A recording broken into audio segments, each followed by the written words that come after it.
Hey, what up, world? So we're gonna go here on ESPN real quick. There's a quick segment, very short. Wanted to cover. I've been saying this in the last couple of my videos about retooling for the Philadelphia 76ers. Ben SImmons, the rotation, and let alone the coach has to go. Sorry for Brett Brown. But what I was saying before, it was a couple of weeks ago when I started posting my first initial videos for the Philadelphia 76ers. I've always stated that Ben SImmons should not be the point guard. He needs to move over to a small forward position. In this case here, they're talking about him playing power forward. That could still work either if you have him or Tobias Harris as a 3 or 4. I know Ben SImmons right now doesn't have a jumper that's down. So technically you can put him as a 4 because he is 6'10". But I've always stated that they need to bring it in this offseason like a Ricky Rubio, let alone they can sign DJ Augustine as their starting point guard. Just a 3-and-D player. Kind of plays like a Fran VanVleet because basically Ben SImmons can still bring up the ball. But I think instead of him bringing up the ball 90% of the time, which is most cases, he should be able to be point forward. So he can run the power forward, let alone the small forward position. And he can bring up the ball like 60% of the time. I think it's better if you have him like 60% time bringing up the ball. And then let's just say Ricky Rubio, let alone for like DJ Augustine. But in this case right here, we're going to jump into the clip. Brett Brown, the head coach of the Sixers, is actually stating of putting Ben SImmons power forward. And they're going to show who they're going to put in as the starter, as a point guard position. But it's in the right direction. I've been stating this for the past couple of weeks that Ben SImmons needs to move over to a small forward position. I think he's very stagnant and predictable in the offense. But I'll go a little more deeper into this. So let them jump in. I'll give my take.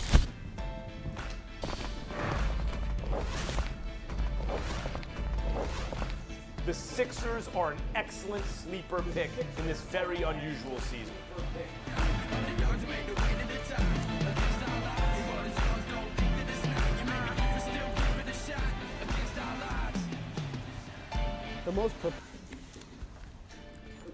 Real quickly, before going into the playoffs, I have the Sixers. They're probably going to finish around the 5th or 6th seed, let alone if they finish as a 5th seed. They're going to go against either the Miami Heat. If they finish as a 6th seed, they're going to go against the Boston Celtics.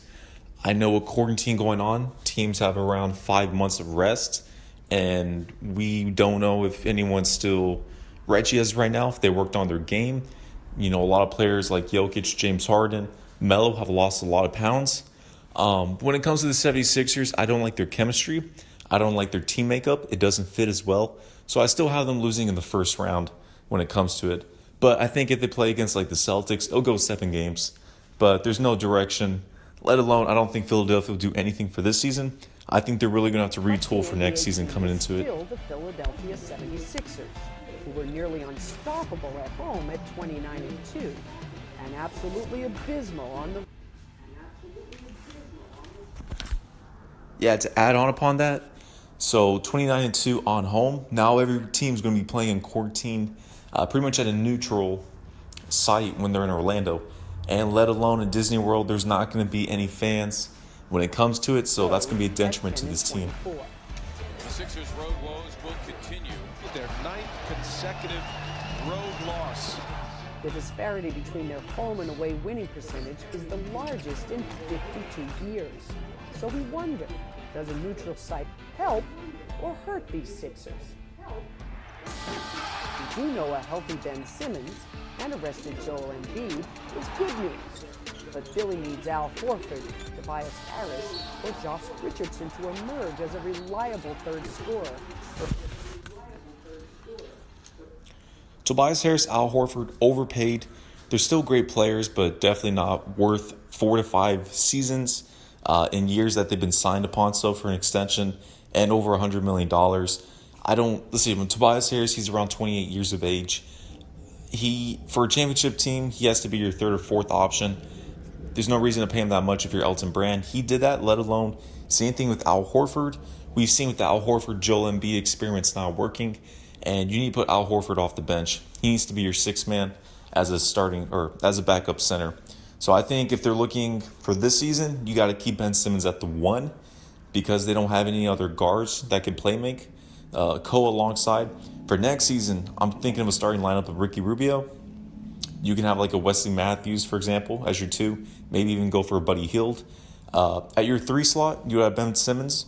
At your 4, Tobias Harris. At number 5, you do have Joel Embiid. Now, you can also go different other routes and ways. Maybe you trade Tobias Harris and you get LaMarcus Aldridge from the Spurs. And I think that's a better fit for Embiid and LaMarcus Aldridge in the front court. They can look to retool in different ways. I think whenever it comes to it, the initiative to put Ben Simmons to a small forward position, make him not lackadaisical. He needs to be able to work on his jumper consistently and implement it in his game because he's very predictable. And let alone, we have to get Ben Simmons, his mindset is to be a scorer. He can be able to assist the ball because he is 6'10". He can see over everyone. But we're going to need Ben Simmons to at least go for 23 to 25 points average next season if the 76ers really want to be a true championship contender. Rating led them 18th in the league. Yes, defense wins championships, but only if the Sixers can find a way to score when it matters. How the Sixers fare could prove to be a referendum on the future of Coach Brett Brown and the viability of an Embiid-Simmons combo as the faces of the franchise moving forward. How are the Sixers preparing for the resumption of the NBA season and the bubble? Well, for Ben Simmons, he was told about this change going into training camp, that they're going to put him at power forward. No more point guard. He's not fighting it. He's embracing it. In fact, one of his former LSU assistants. Real quickly, I want to know who they put as their point guard. I know Shake Milton is he's a shooting guard. Maybe they'll put him in that slot whenever it comes to it. But I've been saying this for so long. Listen, there's in this day and age in the NBA, there's a lot of players who pretty much want to be ball dominant in the point guards. As you've seen with like Damian Lillard, he always wants the ball in his hands. He wants to be able to score. And we really don't see that many Steve Nashes and Jason Kidds, true point guards anymore. The last of this generation was Chris Paul as a star. And then somewhere in the mix, not a star player, but just kind of a good player like a Ricky Rubio. Stephen Curry, he works in a system. You can kind of put him in both. But Curry can drop 35 easy on you when it comes to it. You do have players who are around 6'8" and above, like LeBron James, who's a small forward, but pretty much, quote-unquote, his whole career has been a point guard for his team, usually bring up the ball. We've seen that with Ben Simmons doing that. It's very stagnant when it comes to the offense on the LeBron James system, let alone with Ben Simmons. And if you are going to run that different system, then you got to put shooters around Ben Simmons or LeBron. And as we've seen with the 2018 Ben Simmons Philadelphia 76ers, which was his rookie season, you put Marco Bellinelli, Ilyasova, who else? JJ Redick. They had a bunch of shooters surrounding him, and that's why the team was able to. You had shooters like Ilyasova, Bellinelli, JJ Redick, and that really propelled the Philadelphia 76ers to play in that style. But now Elton Brand did not include a team with shooters around surrounding Ben Simmons, let alone not the right mix, and that's why the 76ers have been struggling as it is. At the power forward position. I talked to old LSU head coach Johnny Jones, now at Texas Southern, and his quote was, he was the most effective with the ball in his hands after rebounds or long outlet passes because it allowed him the opportunity to create for his teammates an open floor, and it was difficult. About 12 rebounds and about 5 assists at the power forward position. I talked to old LSU head coach Johnny Jones, now at Texas Southern, and his quote was, he was the most effective with the ball in his hands after rebounds or long outlet passes because it allowed him the opportunity to create for his teammates on the floor, and it was difficult. Don't want to cut him off too quickly, but bingo. Whenever it comes to Ben Simmons and the fast break, I love whenever he brings up the ball because he's 6'10", he's very quick with it, and he can get to the rim. Now, whenever, let's just say the other team, they score, Ben Simmons brings up the ball, he's usually walking with it. Everything's very predictable and stagnant, and there's no flow to the offense because the ball is always in his hands. So Ben Simmons, he needs to be able to run with the ball whenever they're on the fast break. I think in the front court, he needs to either be a small forward or a power forward.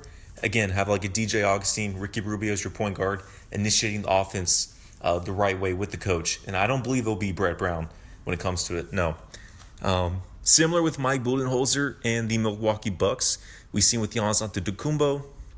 For the first couple seasons, he started as a small forward. Jason Kidd was the head coach.